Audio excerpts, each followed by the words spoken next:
Gloire à Dieu. On veut prier, frères et sœurs, avant que je vous partage la parole. Amen. Seigneur, merci une fois de plus, Seigneur, que on puisse être présent, Seigneur, dans ce lieu, Seigneur, des frères et sœurs réunis. Nous qui formons l'Église dans un lieu redoutable, Seigneur, où il y a ta présence, parce que tu es présent au milieu de nous. Seigneur, je te demande de bénir chaque personne ici présente, Seigneur, pour pouvoir comprendre, recevoir ce message, Seigneur. Seigneur, aide-moi à pouvoir transmettre ce message le mieux possible, Seigneur. Aide-moi, Seigneur, à pouvoir partager ta parole, sans ne rien retrancher et sans rien ajouter, Seigneur. Bénis ta parole, Seigneur, que ton nom soit glorifié. Au nom de Jésus. Amen. Voilà, frères et sœurs. Comme je vous l'ai dit, en préambule avant, j'ai envie de vous partager, le Seigneur m'a mis à cœur de vous partager un message d'espoir, d'espérance. Vous savez, la Bible est remplie en fait d'espoir. La vie chrétienne, le message de la parole, la Bible nous dit, le Nouveau Testament, c'est l'évangile, la bonne nouvelle. C'est une bonne nouvelle. Donc, le Seigneur, la Bible nous dit qu'il a préparé quelque chose pour nous. Il nous a préparé une place. Et j'aimerais vous partager ça ce matin. Quelle est l'espérance chrétienne ? Pourquoi, frères et sœurs, nous nous efforçons de marcher avec le Seigneur ? Pourquoi est-ce que nous nous efforçons de combattre le péché ? Pourquoi est-ce que nous nous efforçons de combattre notre chair ? Parfois, des fois, il y a des choses, il y a des envies, mais on se combat. On dit non, non, parce que on a envie de marcher, on a envie d'être en Christ, on a envie de plaire au Seigneur. Alors bien sûr, vous allez me dire, on veut combattre, on veut plaire au Seigneur par amour pour lui. Et bien sûr, c'est la première raison, par amour pour lui. Il nous a aimés le premier, il nous aime, il nous a donné un sens nouveau à notre vie, une vie éternelle, une vie nouvelle ici-basse, mais une vie qui va jusque dans l'éternité. Alors, il nous a aimés le premier et nous l'aimons. Et donc, pour l'aimer, pour lui prouver son amour, notre amour, on a envie de lui plaire, comme on a envie de plaire à notre Père ici-bas, de le rendre fier, notre Père Céleste aussi. Donc, on marche, on s'efforce par amour, bien sûr.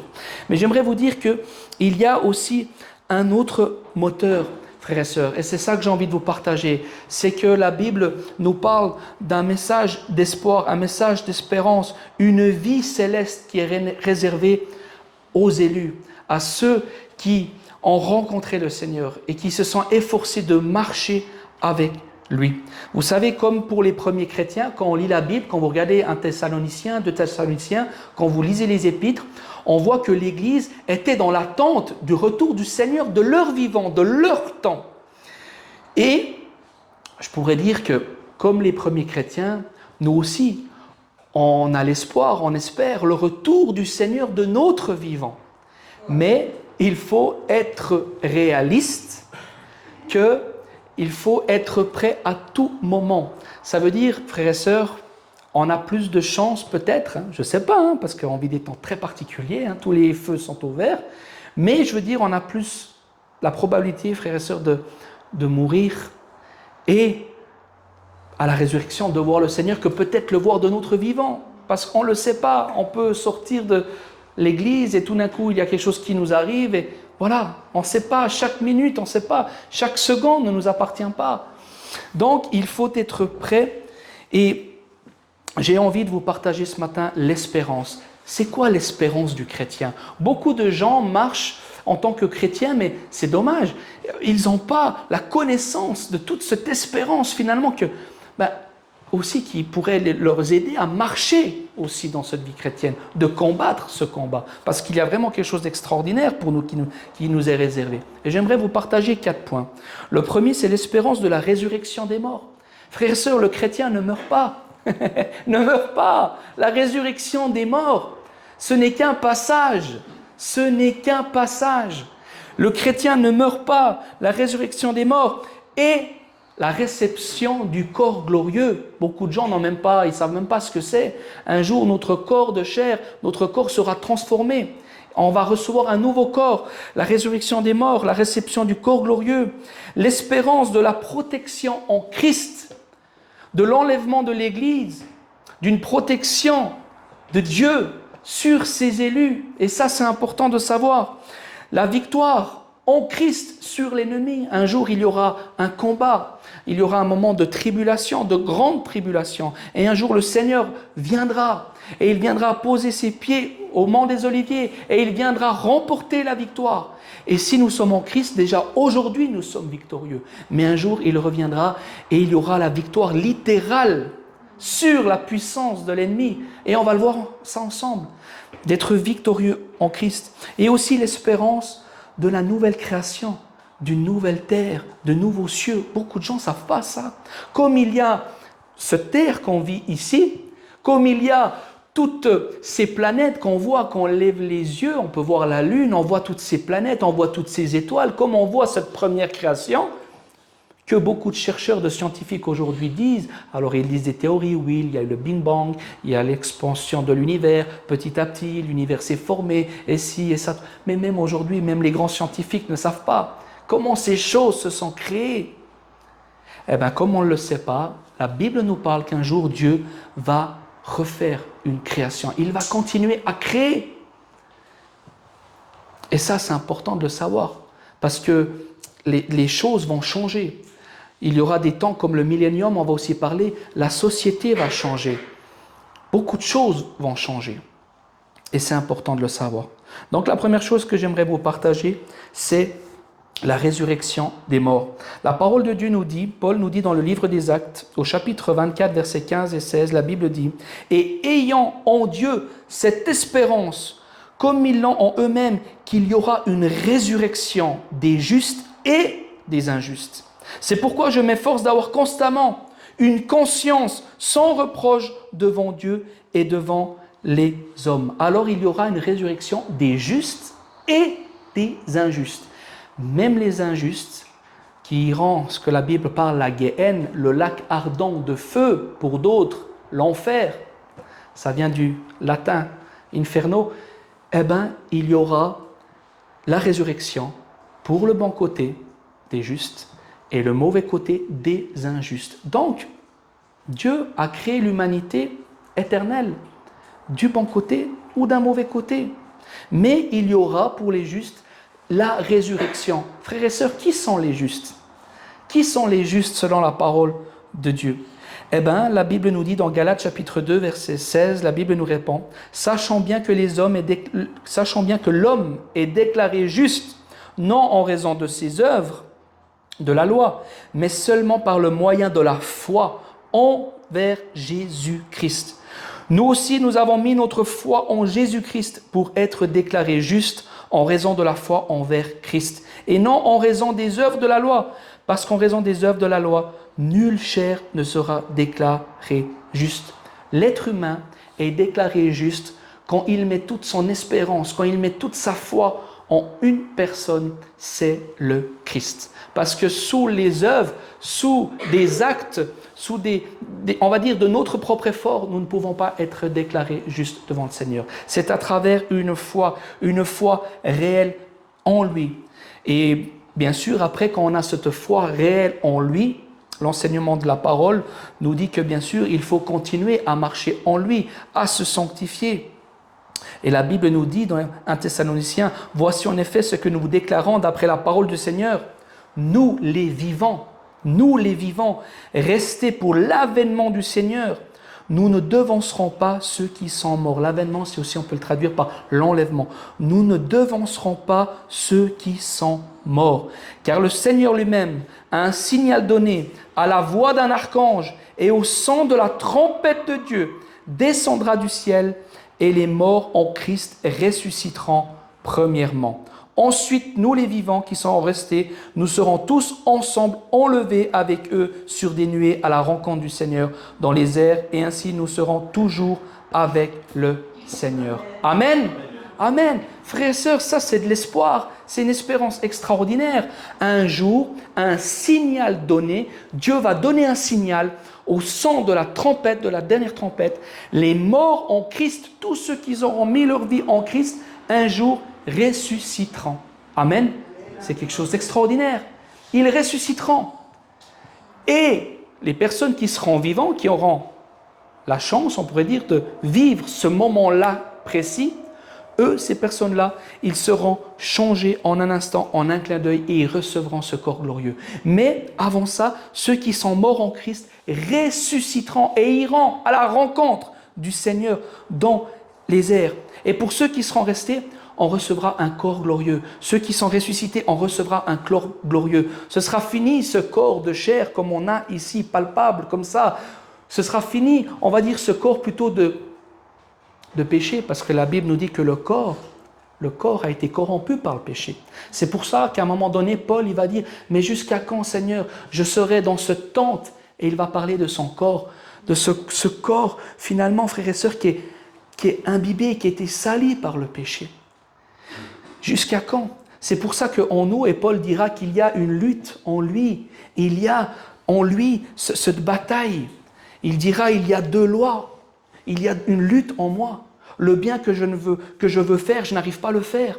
Et le mal que je ne veux pas faire, je le commets. Il y a cette lutte parce que ce corps mortel a été touché par le péché. Mais un jour, le Seigneur nous donnera un nouveau corps glorieux, la Bible, selon comme les anges, comme lui-même a été les prémices de ça. Dans la Bible, on voit qu'il y a eu des ressuscités avant le Christ.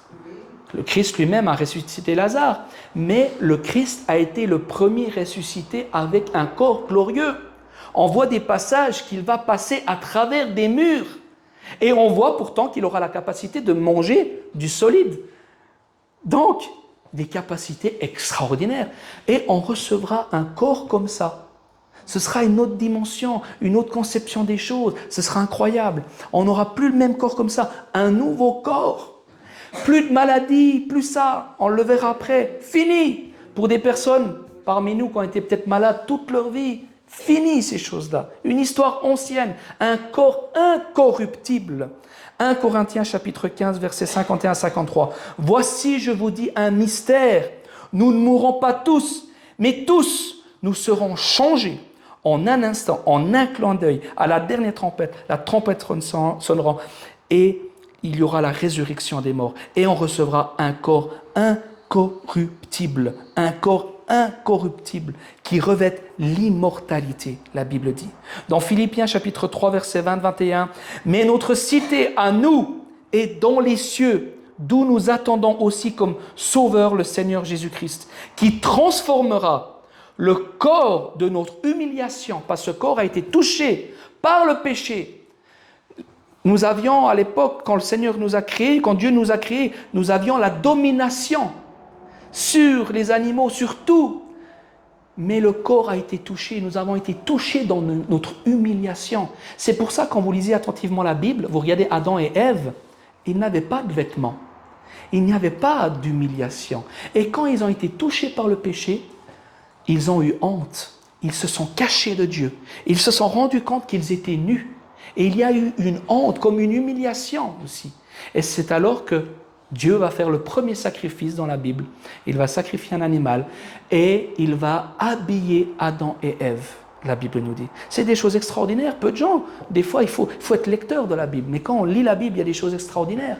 Et donc, on a été touché dans notre corps d'humiliation. Mais ça, ce sera terminé. Parce que la Bible nous dit que le corps de notre humiliation sera transformé en le rendant semblable au corps de sa gloire. Par le pouvoir qu'il a d'assujettir toutes choses. Il changera toutes choses. Nous voyons que nous allons être revêtus d'un corps glorieux. Frères et sœurs, c'est pas incroyable ça? Franchement, c'est extraordinaire. Un corps incroyable, un corps glorieux. Et frères et sœurs, donc il y aura ça, la première chose que je voulais vous transmettre. Donc frères et sœurs, quoi qu'il arrive, ayez toujours en tête la résurrection. La résurrection. Cette vie n'est qu'un passage. La Bible nous dit que nous sommes des pèlerins. Nous sommes des pèlerins. Nous sommes ici en pèlerinage finalement pour aller dans notre habitation céleste. Notre vraie habitation. Pour un enfant de Dieu, notre vraie demeure. Le Seigneur, il a dit, attendez ici, je me vais auprès du Père, je vous prépare une demeure. Et où ce que je suis, vous serez avec moi, Jésus va dire. Nous avons, nous, une autre habitation. Ici, nous sommes en pèlerinage. Donc, gardez en tête la résurrection des morts. Un jour, on recevra ce corps glorieux. Amen. Amen. La deuxième chose que j'aimerais vous partager qui est remplie d'espoir, vous savez très bien que les hommes depuis la nuit des temps parlent de l'Apocalypse, l'Apocalypse. On en a fait des films, le cinéma et tout ça, l'Apocalypse. Oui, frères et sœurs, l'Apocalypse est bien réel. Les grandes tribulations sont bien réelles. La colère de Dieu est bien réelle. Mais j'aimerais vous partager quelque chose vraiment qui est important pour le chrétien, pour l'élu, pour celui qui est en Christ. L'enlèvement et la protection divine.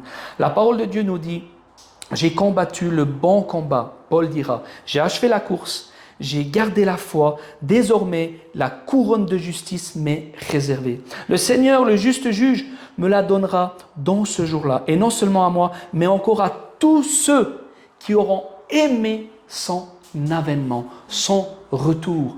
Frères et sœurs, nous devons, dans 1 Pierre, il est dit: est-ce que vous hâtez la venue du Seigneur? Hâter en grec, ça veut dire vraiment espérer, être dans une attente de quelque chose de meilleur, être dans une attente. Est-ce qu'on hâte la venue du Seigneur? Il faut être comme Paul, il faut combattre le bon combat de la foi et ne pas nous laisser surprendre. Pas nous laisser surprendre par les choses de la vie. La Bible nous avertit à être prêts. 1 Thessaloniciens chapitre 5, versets 1 à 9, la parole de Dieu nous dit: pour ce qui est des temps et des moments, vous n'avez pas besoin, frères, qu'on vous en écrive, car vous savez bien vous-même que le jour du Seigneur viendra comme un voleur dans la nuit. Quand les hommes diront paix et sûreté, alors une ruine soudaine les surprendra, comme les douleurs de l'enfantement surprennent la femme enceinte, et ils n'échapperont point. Mais vous, frères, vous n'êtes pas dans les ténèbres. Là, il parle à des chrétiens. Mais vous, frères, vous n'êtes pas dans les ténèbres pour que ce jour vous surprenne comme un voleur. Vous êtes des enfants de la lumière. Et oui, un enfant de Dieu voit clair, il ne marche plus dans les ténèbres. Vous êtes des enfants de la lumière, des enfants du jour. Nous ne sommes point de la nuit, ni des ténèbres. Ne dormons donc point comme les autres, mais veillons et soyons sobres. Les autres, c'est qui? C'est les gens qui vivent sans Christ, sans Dieu. Les personnes qui sont encore aveuglées. Ils vivent comme s'ils seraient éternels. Et ils ne se rendent pas compte. Ils marchent et ils vivent comme bon leur semble. Ils vivent aveuglement. Ils ne se rendent pas compte qu'il y aura une résurrection. Ils ne savent pas qu'il y aura un tribunal. Ils ne savent pas qu'il y aura des jugements. Ils ne savent pas qu'il y aura une colère divine. Et ils croient, ils vivent comme bon leur semble. Ils sont dans les ténèbres. Ils vivent avec une obscurité, avec un voile devant les yeux. Mais nous qui sommes enfants de la lumière, qui voyons clair, on ne se laissera pas surprendre. C'est pour ça, il dit, ne dormons pas comme les autres dorment, mais veillons et soyons sobres. Car ceux qui dorment, dorment la nuit, et ceux qui s'enivrent la nuit. Mais nous qui sommes du jour, soyons sobres. Voyez, les gens du monde s'enivrent. Et quand on est enivré, on n'est pas conscient. On est faible. On peut être surpris. Mais un enfant, il est sobre. Un enfant de Dieu. Il sait, il est conscient des temps et des événements et il ne se laissera pas surprendre. Il va continuer, il va dire: soyez sobres, ayant revêtu la cuirasse de la foi et de la charité, ayant pour casque l'espérance du salut. Un enfant de Dieu a l'espérance du salut. Car Dieu ne nous a pas destinés à la colère, mais à l'acquisition du salut par notre Seigneur Jésus-Christ. Le Seigneur, il est mort et ressuscité pour nous sauver. Et il ne nous a pas destinés à la colère. Donc, faisons attention, prenons part à cette espérance du Seigneur, parce qu'à un moment donné, frères et sœurs, la Bible nous parle qu'il y aura les tribulations, avec tous les fléaux qui auront lieu, car c'est un jugement contre l'humanité incrédule. Et la Bible nous dit qu'à la fin des gens, vous le savez, 1 Timothée, les gens seront fanfarons, égoïstes, les gens seront blasphémateurs, irréligieux, rebelles à leurs parents, irréligieux. Ils ne voudront plus les choses de la parole de Dieu. Les gens seront froids, un monde incrédule, et il y aura ces jugements. Mais la Bible nous dit, le Seigneur nous montre que nous n'avons pas à nous inquiéter, parce que si nous sommes en Christ, le Seigneur mettra une protection sur nous. Alors, vous savez, je ne vais pas aller dans les détails parce que ce n'est pas le but du message, mais il y a plusieurs interprétations par rapport à l'enlèvement de l'Église et par rapport aux 7 ans de tribulation. Alors, vous savez, il y a des gens qui disent « l'Église ne passera pas la grande tribulation ». Après, il faut aussi bien comprendre. Des gens disent une période de 7 ans. les tribulations, mais en réalité la grande tribulation est la deuxième période de 3 ans et demi. Mais beaucoup de personnes dans le monde chrétien disent « Ah, on ne passera pas la grande tribulation. Oui, on passera à la moitié du temps, on sera enlevé. » Des autres personnes disent « Non, on va passer toute la colère de Dieu, toute la grande tribulation. » Ah voilà, il y a beaucoup d'interprétations de textes. Et moi, aujourd'hui, ce n'est pas le but de mon message. J'ai mis ma pensée, mais il faudrait une prédication pour ça vraiment à part. Une chose que j'aimerais vous dire néanmoins, qui est importante, et ça va vous donner une petite touche de ce que je pense, mais je ne vais pas vous le dire aujourd'hui, ce que je pense, mais vous allez sentir une petite touche de ce que je pense par rapport au texte que je vais vous donner. Beaucoup de gens confondent la colère de Dieu. Alors des gens disent, la colère de Dieu, c'est que la période de la grande tribulation. Et d'autres font l'erreur de dire non, la colère de Dieu, c'est le jugement de Dieu final, quand il y aura rétribution et condamnation. Alors, les deux sont dans l'erreur, parce qu'en réalité, la Bible nous parle de la colère de Dieu des deux façons. La colère de Dieu fait référence, oui, au jugement dernier, mais la colère de Dieu fait référence aussi aux 7 coupes de la colère de Dieu. Et ça, on le voit dans Apocalypse 6, entre le passage au chapitre 6 et au chapitre 7, où ce qu'on voit que la colère de l'agneau du Christ va venir, et on voit que les 7 dernières coupes seront la colère divine. Et c'est clair dans les textes. Et on le voit aussi pour les autres qui pensent avoir raison, la colère de Dieu est aussi le jugement dernier, c'est vrai. Donc il faut faire gaffe avec ça. Il faut faire très attention par rapport à ces textes-là. Donc la colère de Dieu ne fait pas juste référence au jugement dernier, mais il fait aussi référence à cette période de grande tribulation que le Seigneur nous dit qu'il nous épargnera de la colère. Je vous lis les textes. Apocalypse chapitre 6, versets 16 à 17. Et il disait aux montagnes et aux rochers, tombez sur nous et cachez-nous devant la face de celui qui est assis sur le trône et devant la colère de l'agneau. Car le grand jour de sa colère est venu. Et qui peut subsister? Alors voyez, dans la parole de Dieu, puis par rapport au livre de Daniel, parce que le livre de l'Apocalypse, il faut tout le temps le lire avec le livre de Daniel. On a vraiment des éléments qui vont ensemble. La colère de Dieu, frères et sœurs, fait vraiment référence à ce deuxième partie qui est de 3 ans et demi, qui est de 1260 jours précisément. Il y a des précisions dans la parole, dans le texte biblique. Donc, la Bible nous dit que nous n'aurons pas part à cette colère, parce qu'un jour, vous savez, le Christ est venu la première fois comme serviteur souffrant, mais quand le Seigneur viendra, il viendra comme un chef d'armée, avec une armée céleste avec lui. Il viendra plus sous la même forme, le Seigneur Jésus-Christ. La première forme, il est venu comme un être semblable à nous, qui n'avait ni éclat ni beauté, la Bible nous dit. Il est venu comme un serviteur souffrant. Mais par contre, dans sa venue, dans cette deuxième venue, ce sera peu la même chose. Il viendra comme, on pourrait dire, un chef d'armée, un roi. Et il viendra avec une armée céleste. Et il viendra glorieux, avec des flammes de feu. Ce ne sera plus la même chose. Ouais.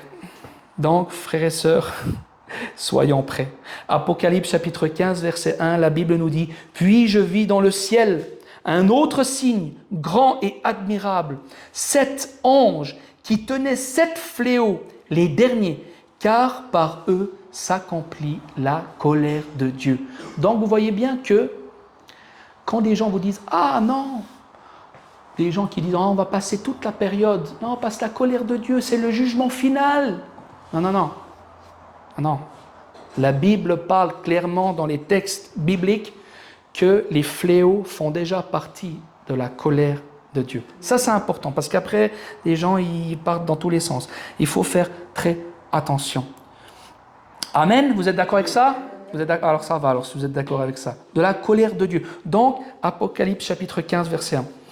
Donc, voilà. Est-ce que les chrétiens passeront la tribulation? Une partie? Pas du tout. Comme je vous l'ai dit, j'ai mon avis. Je pense que vous ressentez un petit peu mon avis, mais ce sera pour une autre prédication, un autre jour. Aujourd'hui, ce n'est pas le sujet. Mais donc, ce que j'ai envie de vous transmettre, c'est que le Seigneur protégera ses élus. Il protégera ses élus. Quoi qu'il en soit, même la Bible dit que même les martyrs, je vais aller plus loin, même la Bible dit que même les martyrs sortiront en vainqueurs. Vous voyez, même les martyrs sortiront en vainqueurs, parce que les élus sont là. La Bible nous dit en Corinthiens chapitre 10, verset 13, « Aucune tentation ne vous est survenue qui n'ait été humaine, et Dieu, qui est fidèle, ne permettra pas que vous soyez tentés au-delà de vos forces. Mais avec la tentation, il préparera aussi le moyen d'en sortir, afin que vous puissiez la supporter. » Matthieu chapitre 24, verset 22. « Et si ces jours n'étaient pas abrégés, personne ne serait sauvé. Mais à cause des élus, ces jours seront abrégés. » Donc on voit que le Seigneur garde son Église, garde ses élus, ne permettra pas que nous soyons tentés au-delà de nos forces. Et même si tout d'un coup ça pourrait venir le cas, le Seigneur abrégera les jours pour garder ses élus. Amen. Il y a une protection divine sur son Église. Amen. La Bible dit, Apocalypse chapitre 3, verset 10, « Parce que tu as gardé la parole de la persévérance en moi. » Persévérance, on l'a chanté avant. « Je te garderai aussi à l'heure de la tentation qui va survenir sur le monde entier pour éprouver les habitants de la terre. » Ça, c'est important. Il y a une note là très importante qu'il faut lire parce que beaucoup de gens aussi font des confusions. Ce sera des événements qui vont toucher toute la terre. Parce que vous savez, il y a des gens qui disent, oui, nous vivons déjà actuellement le millénium, nous sommes dans une ère du millénium. On va parler après du sujet. Vous allez comprendre que nous ne sommes pas du tout dans un temps de millénium, du tout pas.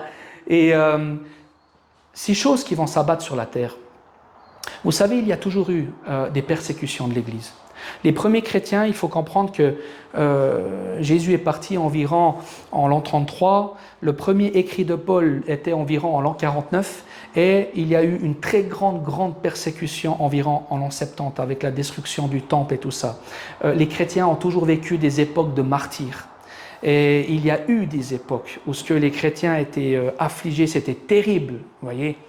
Mais c'était toujours dans des lieux par période et ciblés. C'est comme des gens, ils disent, oui, nous allons vivre un grand réveil mondial. Et puis moi, je suis pour. Et puis c'est vrai que c'est beau. Puis si on travaille dans l'espoir d'avoir un réveil mondial, oui. Mais frères et sœurs, alors, vous savez, ce que nous, on a toujours vu, c'est des réveils par endroit, voyez, par époque. Il y a eu des réveils extraordinaires en Afrique, après il y a eu des réveils en Europe, après il y a eu des réveils en Amérique. Mais là, à la fin des temps, les choses qui se passeront seront mondiales. Et ça, il faut bien faire attention. Ce ne sera pas par endroit. La Bible dit que tout œil verra le Christ. Dans des endroits de la terre où ce qui sont dans la nuit, vous savez, le soleil tourne. Là, aujourd'hui, il est 11h30, mais il y a des personnes qui est 11h, minuit, il fait nuit. Mais la Bible nous dit que tout œil verra le Christ. Ce sera des choses, des événements mondiaux qui se passeront. Ce ne sera pas juste isolé. Et ça, il faut faire bien la différence quand vous faites votre lecture personnelle. Mais la Bible nous dit qu'il nous gardera de la tentation. 1 Thessaloniciens chapitre 1, verset 10. « Et pour attendre des cieux son Fils, qu'il a ressuscité des morts, Jésus qui nous délivre, écoutez bien, qui nous délivre de la colère à venir. » Ésaïe chapitre 26, verset 20-21, « Mon peuple, retire-toi à l'intérieur de ta maison, ferme derrière toi les deux battants de ta porte, cache-toi un court instant jusqu'à ce que soit passée la colère du Seigneur. Le voici qui sort de chez lui pour s'occuper des crimes des habitants de la terre. La terre va laisser paraître le sang qu'elle recouvrait, elle cessera de cacher les victimes qu'elle a recueillies. » Donc, frères et sœurs, nous le voyons qu'il y aura ces périodes, mais le Seigneur mettra une protection divine. Amen. Gloire à Dieu. Et la Bible nous dit donc qu'un jour, le Seigneur, et ça c'est une autre espérance que je vais vous partager, la Bible nous dit que donc nous sommes en Christ, nous serons victorieux, mais alors, il y a toujours des gens qui interprètent la Bible de façon symbolique, mais aussi littérale. Mais je peux vous dire de façon littérale, La Bible dit que tout œil verra le Seigneur. Et la Bible dit qu'il reviendra comme il est parti. À un moment donné, quand le Seigneur il va partir, il y aura des anges, il y aura les disciples qui seront là et il va partir. Et les anges vont regarder les disciples et vont dire, vous voyez, de la même façon qu'il est parti, il reviendra. Et la Bible nous dit qu'il viendra, le Seigneur, et il ne va pas poser ses pieds à New York, en Amérique, je ne sais pas où. Il posera ses pieds au mont des Oliviers, en Israël. Amen. Donc Israël est encore bien présent. Israël, c'est l'actualité. Israël n'est pas été changé ou je ne sais pas quoi. Tout au long de la Bible, il y a Israël. Et le Seigneur Jésus ne viendra pas aux Nations Unies ou bien en Europe ou bien en Belgique, à Bruxelles. Non, non. Il reviendra poser ses pieds au mont des Oliviers. Amen. Il reviendra poser ses pieds au mont des Oliviers et il viendra victorieux. Écoutez, Zacharie chapitre 14, versets 3 et 5. L'Éternel paraîtra et il combattra ces nations comme il combat au jour de la bataille. Ses pieds se poseront ce jour-là sur la montagne des Oliviers qui est vis-à-vis de Jérusalem, du côté de l'Orient. La montagne des Oliviers se fondra par le milieu, à l'Orient et à l'Occident. Et il se formera une très grande vallée. Une moitié de la montagne reculera vers le septentrion et une moitié vers le midi. Vous fuirez alors dans la vallée de mes montagnes, car la vallée des montagnes s'étendra jusqu'à Hetzel. Vous fuirez comme vous avez fui devant le tremblement de terre au temps d'Osias, roi de Juda, et l'Éternel mon Dieu viendra avec tous ses saints avec lui. Amen. Le Seigneur ne viendra plus à ce moment-là comme serviteur souffrant. Il viendra comme conquérant. Conquérant avec une armée. Avec les saints, avec nous, avec aussi des anges. Il viendra, il reviendra et il posera ses pieds et il combattra ces nations incrédules, ces mauvaises nations qu'on voit aujourd'hui, qui poussent les gens dedans des choses horribles, qui enlèvent la foi des gens, qui détruisent la foi des gens, qui mettent des lois contraires aux lois de Dieu, qui changent la moralité de Dieu, qui changent tout. Le Seigneur viendra et il combattra ces nations incrédules. Et le Seigneur sera victorieux, bien sûr. Apocalypse, chapitre 20, versets 1 à 3. Puis je vis descendre du ciel un ange qui avait la clé de l'abîme et une grande chaîne dans sa main. Imaginez-vous la vision de Jean. Il voit descendre un ange du ciel avec une clé dans la main et une grande chaîne dans sa main. Et il saisit le dragon, le serpent ancien qui est Satan, l'adversaire, littéralement. Il saisit le dragon, le serpent ancien, qui est le diable et Satan, et il le lia pour 1000 ans. Il le jeta dans l'abîme, ferma et scella l'entrée au-dessus de lui, afin qu'il ne séduise plus les nations, jusqu'à ce que les 1000 ans fussent accomplis. Amen. Amen. Frères et sœurs, voyez, à un moment donné, à la fin, le Seigneur descendra. Le Seigneur est trop puissant. Il n'a même pas besoin de combattre Satan. Il envoie un ange. Vous imaginez? Le Seigneur viendra, il combattra les nations. Il enverra un ange. Cet ange-là viendra. Il prendra Satan et il le liera dans l'abîme. Où ce que Satan, il n'y aura plus l'influence de Satan et de tous les esprits démoniaques. Il n'y aura plus d'influence à ce moment-là sur l'humanité. Frères et sœurs, vous le savez très bien qu'aujourd'hui, nous ne vivons pas le millénium. Aujourd'hui, justement, au contraire, la Bible nous dit quoi? Et il est descendu avec une déchaînée, ou bien je ne sais plus comment, avec une grande colère. Parce qu'il sait qu'il lui reste peu de temps, la Bible dit. Là, justement, Satan, il est déchaîné. Il veut séduire le plus de personnes possible pour attirer avec lui dans la gaine, dans le lac ardent de feu. Il est actuellement déchaîné. Il agit dans les gens. Regardez autour de vous, la méchanceté, l'ésotérisme, toutes ces choses-là. Il agit. Mais un jour, le Seigneur viendra et cet ange-là le prendra, le liera, le mettra dans l'abîme. Et il ne pourra plus séduire. Et il y aura ce qu'on appelle ce moment que la théologie a nommé le millénium. Pourquoi? Parce qu'on l'a très bien lu. Il sera enchaîné pendant une période de 1000 ans où ce que Satan ne pourra plus séduire l'humanité. Et là, nous rentrerons dans ce temps finalement de repos de millénium, où ce que nous voyons qu'il y aura une nouvelle société mondiale. Ah ça c'est important frères et sœurs de comprendre ces choses-là. Écoutez, je vous fais un court passage. Dans ce passage-là d'Ésaïe chapitre 11 versets 6 à 9, la Bible nous dit que pendant cette période-là, voilà comment ce sera. Le loup habitera avec l'agneau. Le loup normalement qui mange l'agneau. Le loup habitera avec l'agneau. Et la panthère se couchera avec le chevreau. Le veau, le lanceau et le bétail qu'on engraisse seront ensemble. Et un petit enfant les conduira. Voyez, la Bible, Dieu donne toujours des images concrètes pour nous faire comprendre beaucoup plus loin les choses. Là, ça parle qu'il n'y aura plus de férocité, plus d'animosité. Vous comprenez? Parce que même la nature a été touchée par le péché. Vous savez qu'au départ, l'être humain, nous étions tous herbivores. Nous n'étions pas carnivores.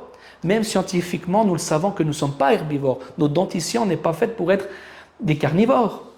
Ça, c'est le péché, frères et sœurs. Parce qu'au début, les gens, ils mangeaient de l'herbe, des graines, tout ça. Il y aura, dans ce temps-là, il n'y aura plus de férocité, la même chose. Ce sera terminé.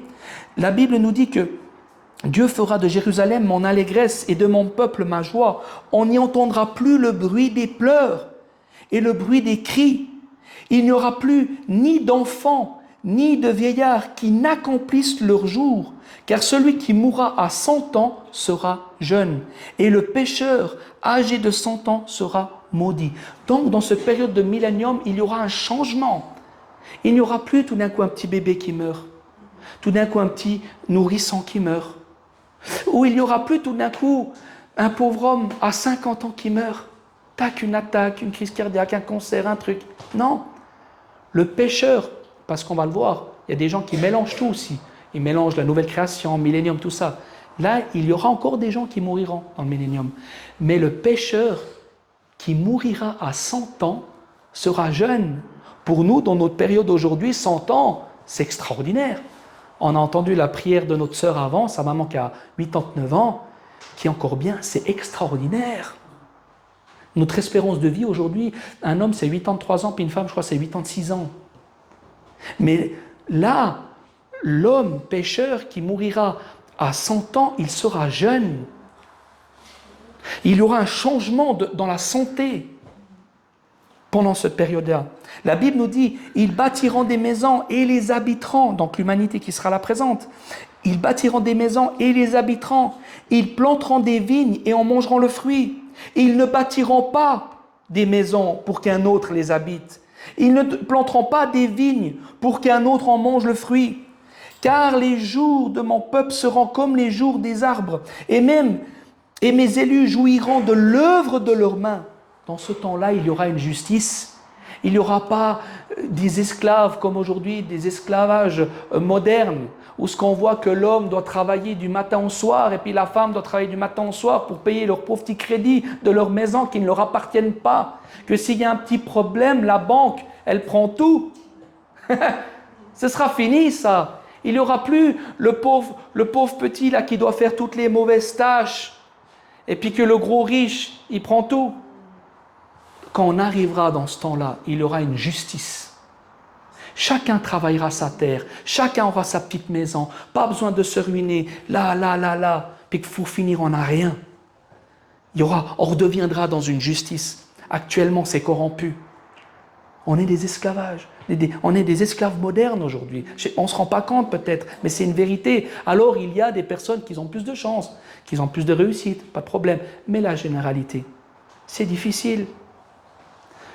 Et puis derrière, il y a des lobbies qui ont fait ça. Pourquoi ils ont fait ça, ces lobbies? Ils ont créé autant d'injustices. Que l'homme et la femme doivent travailler. Pourquoi? Pour pouvoir plus dominer, pour pouvoir élever vos enfants.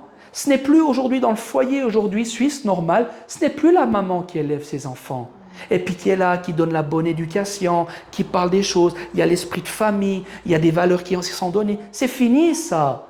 Parce que c'est trop cher. La maman doit travailler. Et qui c'est qui élève les enfants? La société. Tout est calculé derrière. Mais un jour, ce sera terminé, frères et sœurs.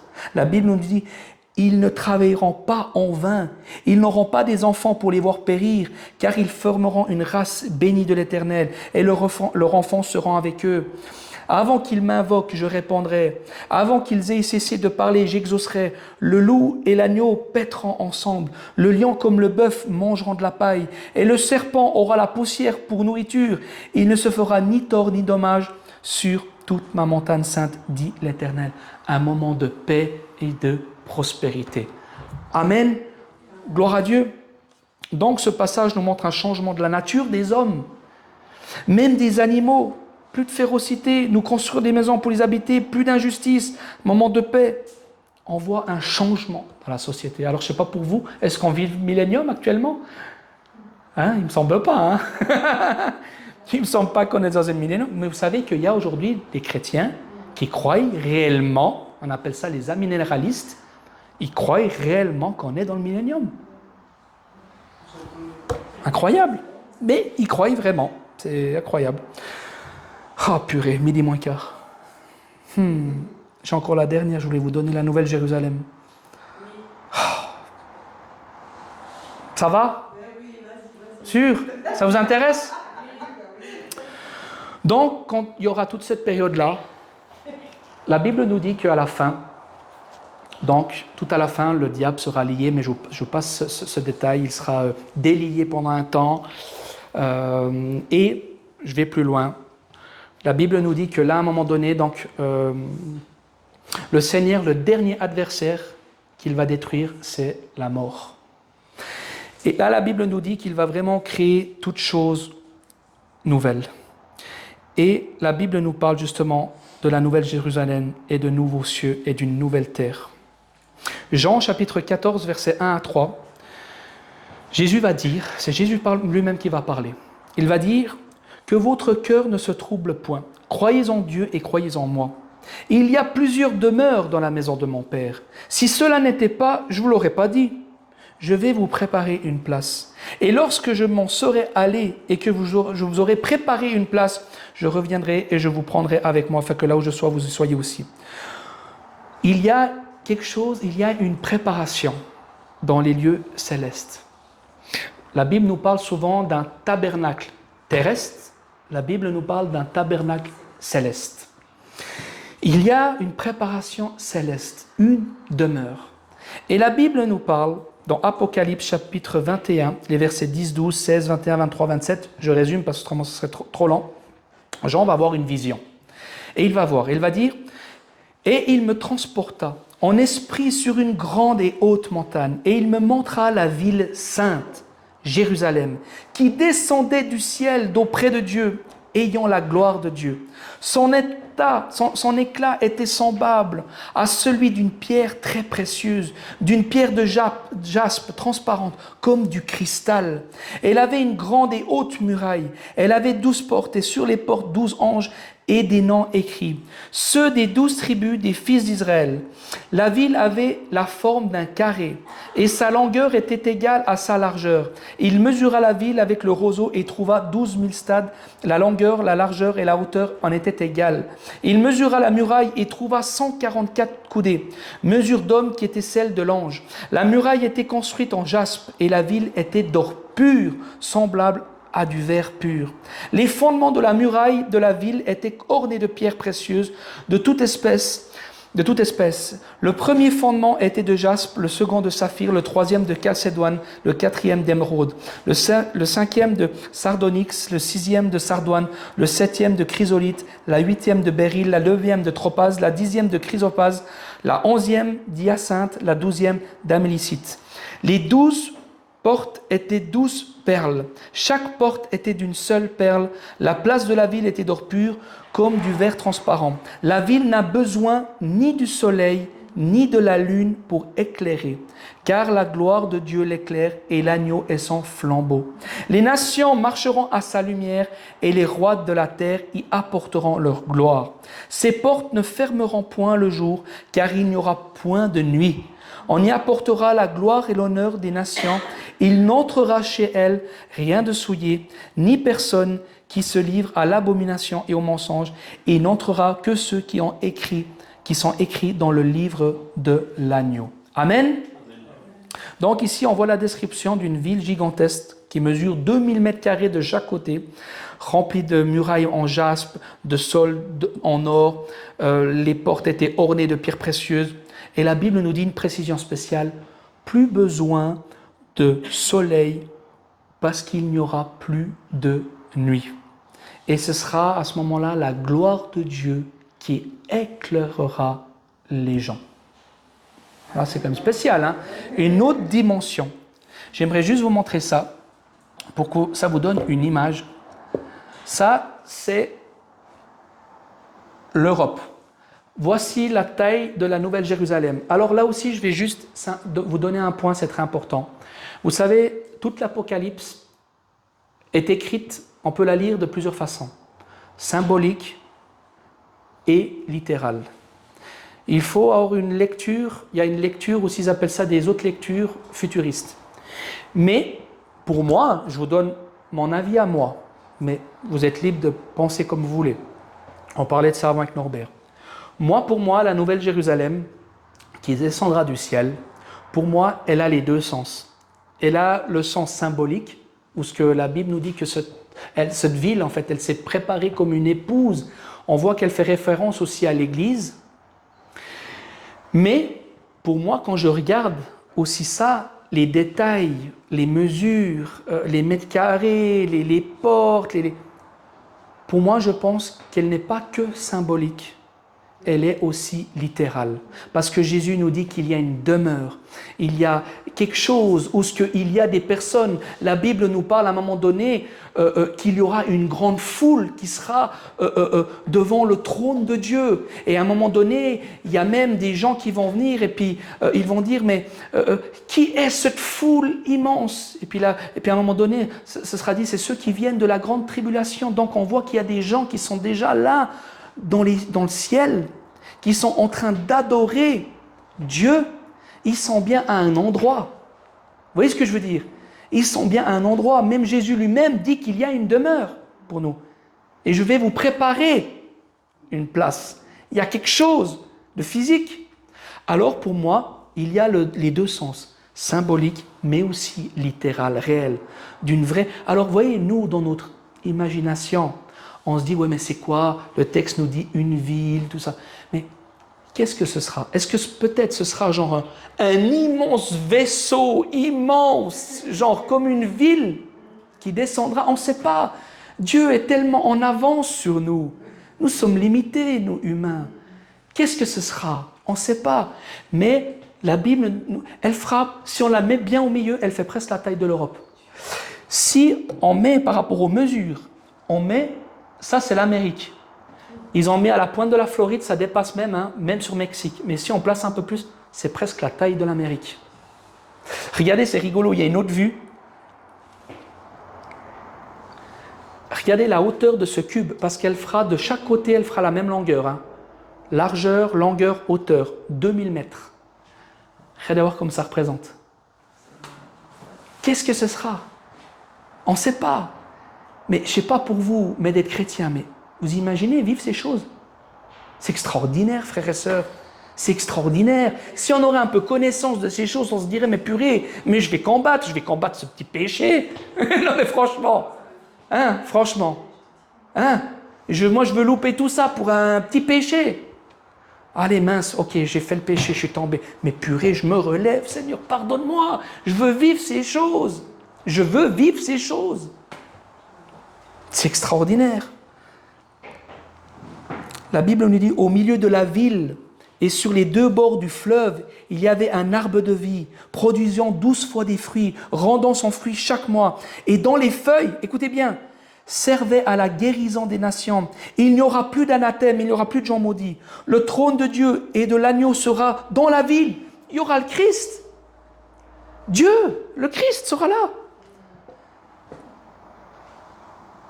Le trône de Dieu et l'agneau sera dans la ville. Ses serviteurs le serviront et verront sa face.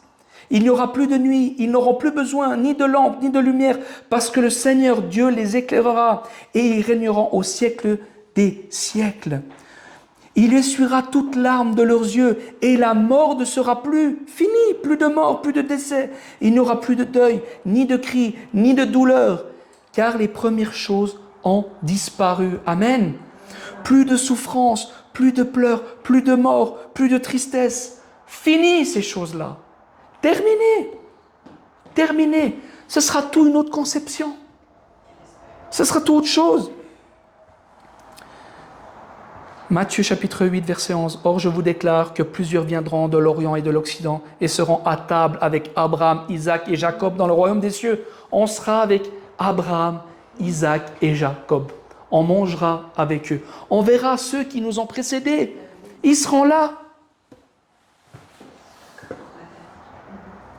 Luc 22, 29, 30. C'est pourquoi je dispose du royaume en votre faveur, comme mon Père en a disposé en ma faveur, Jésus dit, afin que vous mangiez et buviez à ma table, dans mon royaume, et que vous soyez assis sur des trônes. C'est extraordinaire. Et Isaïe, chapitre 60, verset 65, chapitre 65, versets 17 et 18. En effet, je crée un nouveau ciel, une nouvelle terre. On ne se souviendra plus des premiers événements. Ils ne viendront plus à l'esprit. Réjouissez-vous plutôt et soyez pour toujours dans l'allégresse à cause de ce que je crée. Car je crée Jérusalem pour qu'elle soit une source d'allégresse et son peuple pour qu'il soit une source de joie. Apocalypse, chapitre 21 et verset 1 à 7, et on termine. Puis je vis un ciel nouveau, une nouvelle terre, car le premier ciel et la première terre avaient disparu, et la mer n'existait plus. Dans cette nouvelle terre, il n'y aura plus de mer. Parce que la mer est un symbole de peur dans la parole. Il y aura des fleuves de sources. Il y aura plein de fleuves.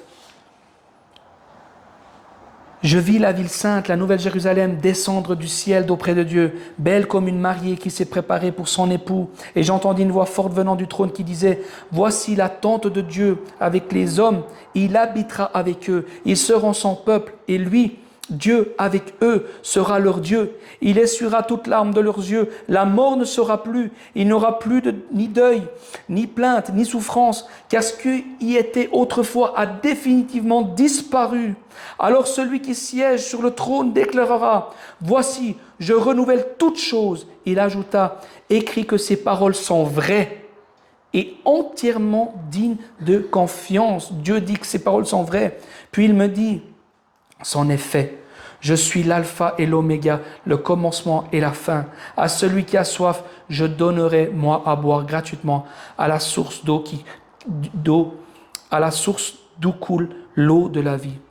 Tel cela sera l'héritage du vainqueur. Je serai son Dieu et il sera mon fils. » Amen. C'est pas un message d'espérance, ça? Hein? Gloire à Dieu. Imaginez toutes les personnes, frères et sœurs, que pendant cette vie terrestre, cette vie de pèlerinage-là, ils ont souffert. Des gens que toute leur vie, ils ont été malades, combattent la maladie, combattent des dépressions. Imaginez-vous toutes les personnes qui ont perdu tout d'un coup un petit bébé, un petit enfant de 3-4 ans. Imaginez toutes les personnes qui ont perdu leur mari ou leur femme en pleine santé, tout d'un coup, à 40 ans. Et puis ils avaient des projets, tout. Puis tout d'un coup, ce couple, le mari meurt à 40 ans. Imaginez toutes ces choses. Frères et sœurs, tout ça, ce sera terminé. Ce sera des choses anciennes. Le Seigneur crée tout nouveau, où ces choses n'existeront plus. Comme lui l'a voulu au départ, un paradis. Amen. Gloire à Dieu. On veut prier le Seigneur.